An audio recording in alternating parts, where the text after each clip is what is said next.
Kasi siyempre mga kamag-anak yan sila eh. Ito, wala naman kamag-anak kasi Kwan eh. Nakadilaw, oh. Diyan lang. Ayan, mga sa loob, mga kamag-anak nila lahat yan eh.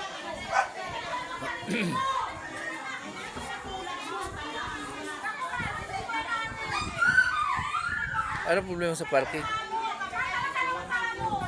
Ha? Baka wala naman nakaharang doon ah. Ha? Oo. Baka dito. Kasi siya kasi naniningil dyan.